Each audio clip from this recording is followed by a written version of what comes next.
Bismillahirrahmanirrahim. Babun fit taqwa. Bab pada menyatakan taqwa. Qala Allah Ta'ala, Ya ayyuhalladzina amanu taqullaha haqqa tuqatih. Al-Imran ayat 102.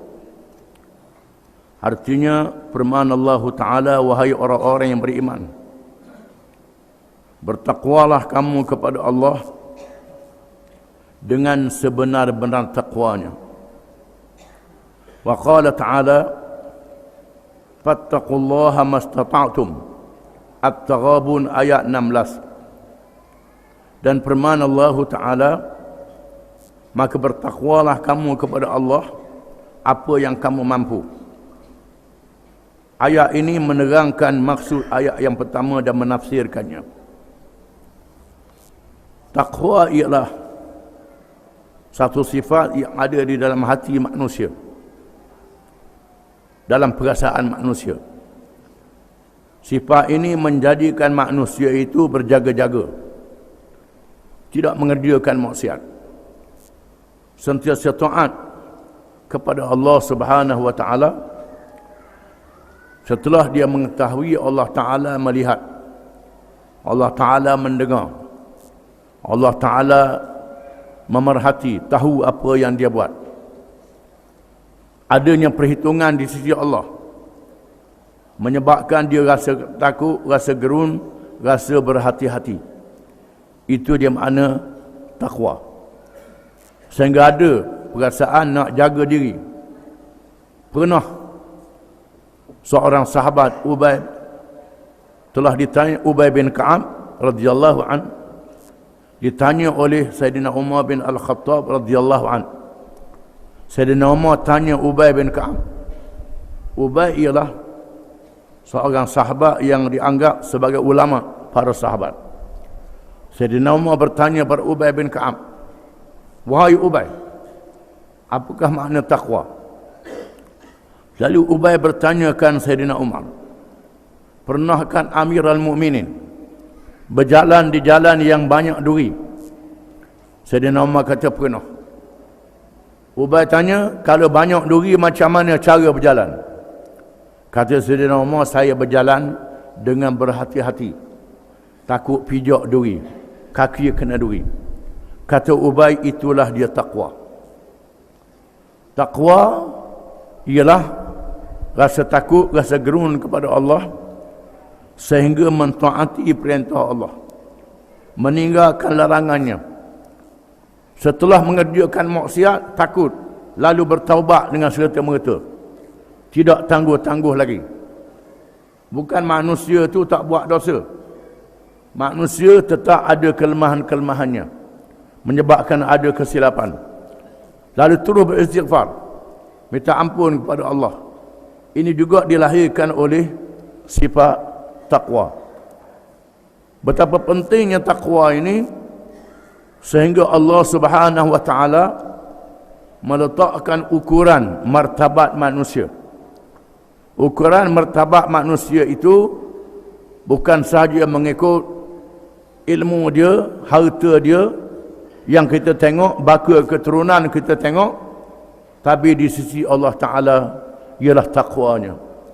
Firman Allah Ta'ala, Ya ayyuhan nas, inna khalaqnakum min dhakarin wa untha, waj'alnakum syu'uban wa qabaila lita'arafu, inna akramakum indallahi atqakum.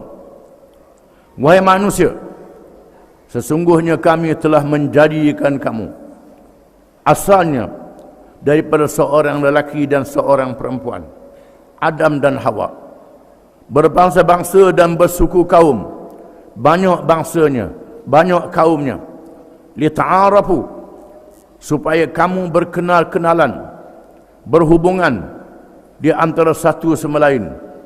Manusia yang berbagai bangsa ini berhubungan di antara satu sama lain, tidak boleh hidup dengan sendiri, tak boleh hidup masing-masing. Ada bangsa yang mempunyai kelebihan tak ada pada bangsa lain. Bangsa ni ada kelebihan tak ada pada bangsa yang pertama. Ada bangsa yang hidup di negeri pertanian, bangsa yang hidup di negeri perusahaan, maka bertukar kerja di antara satu sama lain, hasil-hasil bertukar. Manusia tak boleh hidup bersendirian, mesti bertukar menukar di antara satu sama lain. Itu li ta'arafu. In akramakum indallahi atqakum. Sesungguhnya yang paling mulia kalangan kamu wahai manusia ialah yang paling bertakwa kepada Allah. Siapa yang paling bertakwa kepada Allah, maka dialah yang paling mulia di sisi Allah. Ukuran di sisi Allah bukan baka dan keturunan, bukan warna kulit, bukan harta, bukan pangkat.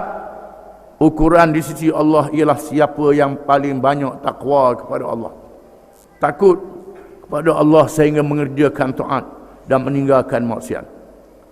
Apabila turun ayat yang pertama, ya ayyuhallazina amanu taqullaha haqqa tuqatih, wahai orang-orang yang beriman, bertakwalah kamu kepada Allah dengan sebenar-benar takwanya.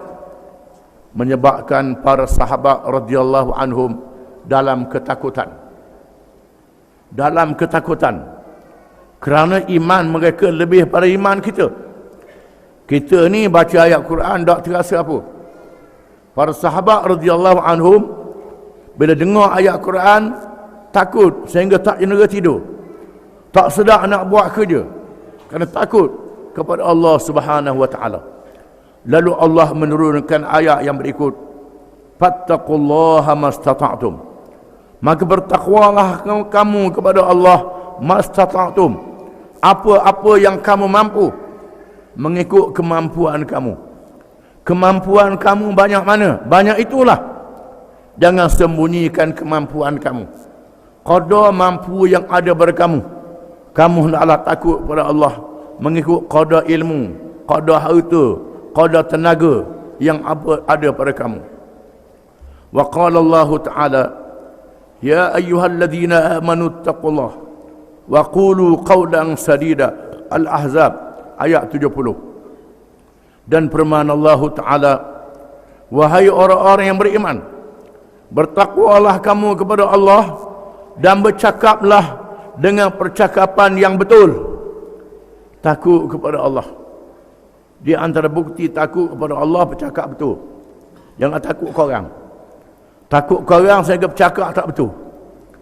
Bila takut ke orang, tidak berani nak menyatakan hukum Allah, tak berani nak menegakkan agama Allah, tak berani nak beramal dengan petunjuk Allah, takut. Maka Tuhan kata, waqulu qawlan sadida, bercakaplah kamu dengan percakapan yang betul. Jangan takut ke orang, jangan takut kepada manusia, bercakap dengan betul. Wa qala Allah Ta'ala, wa man yattaqillaha yaj'al lahu makhraja wa yarzuqhu min haitsu la yahtasib. At-Talaq ayat 2 hingga 3. Dan firman Allah Ta'ala, dan sesiapa yang bertakwa kepada Allah, nascaya Allah janjikan baginya kelepasan dunia dan akhirat, dan diberi rezeki kepadanya sekira-kira tidak terhitung. Surah At-Talaq. Ayat ini menyatakan takut kepada Allah menyelamatkan kita. Jangan tak berani takut pada Allah, takut pada manusia, takut susah kehidupan. Allah Ta'ala akan jadikan senang kehidupan. Takut kepada Allah, jangan takut rezeki hilang. Ada orang tak berani nak menegakkan agama, takut rezeki hilang, tak dapat bantuan, tak boleh pitih, tak boleh harta, tak boleh macam-macam. Ini orang yang tak ada takwa, menandakan tak ada takwa dalam diri dia. Orang yang ada takwa dalam diri dia, kalau Allah kata begitu, agama kata begitu, rapahlah nak rapah rezeki aku pun, aku tak takut. Kerana Allah beri jaminan rezeki pada aku. Allah yang menentukan rezeki. Ini diletakkan di dalam hati. Ada orang tu tulis ayat Quran, tulis ayat 1000 dinar, letak di dinding. Wa man yattaqillaha yaj'al lahu makhraja wa yarzuqhu min haitsu la yahtasib. Tulis ayat ni tapi nakut baik. Nakut baik tulis ayat saja, tak jadi apa. Mesti kita letakkan ayat ini iman dalam diri kita. Tak takut meniaga kita disekak oleh orang. Tak takut pangkat kita disekak oleh orang. Tak takut rezeki kita akan hilang. Dengan sebab kita beramal dengan agama Allah. Menegakkan hukum dia. Menegakkan perjuangan dia. Tak takut. Kerana takut pada Allah Ta'ala mengatasi takut kepada yang lain. Wa qala Allah Ta'ala, in tattaqullaha yaj'al lakum furqana wa yukaffir ankum sayyi'atikum wa yaghfir lakum wallahu dzul fadlil azim. Suratul Anfal ayat 29. Dan firman Allah Ta'ala, jika sekiranya kamu bertakwa kepada Allah, nescaya Allah jadikan kepada kamu dapat membezakan di antara perkara yang betul dan perkara yang salah. Dia menghapuskan dosa-dosa kamu, kesalahan kamu, dan mengampunkan kepada kamu. Dan Allah mempunyai kelebihan yang sangat besar. Ayat ini menyatakan barang siapa yang bertakwa kepada Allah Ta'ala, Allah Ta'ala beri hidayah pada dia. Hak ni betul, hak ni salah. Hak ni benar, hak ni tak benar. Ini hidayah, ini sesat. Yang bertakwa kepada Allah, Allah Ta'ala beri petunjuk, boleh membezakan antara betul dengan salah. Orang yang tak ada takwa, jawab dia hanyutlah. Hanyut ikut benda yang tak betul, ikut benda yang salah. Sebab dia tak takut ke Tuhan. Dia tak takut pada Allah Ta'ala, sehingga tidak boleh membezakan antara betul dan salah. Termasuk orang alim pun. Orang alim pun, kalau tak ada takwa dalam dirinya, maka hanyutlah dia. Jadi hanyut. Tak boleh membezakan antara betul dan salah, kerana tak berani nak cakap benda yang benar. Barang siapa yang bertakwa kepada Allah, Allah Ta'ala tebuskan kesalahan-kesalahan dia. Allah Ta'ala ampunkan dosa-dosa dia. Dan Allah mempunyai kelebihan yang sangat besar. Ayat-ayat yang berkait dengan takwa terlalu banyak dan diketahui oleh umum. Cari dalam Quran, tiap-tiap surah ada ayat yang menasihatkan kita bertakwa kepada Allah. Adapun hadis-hadis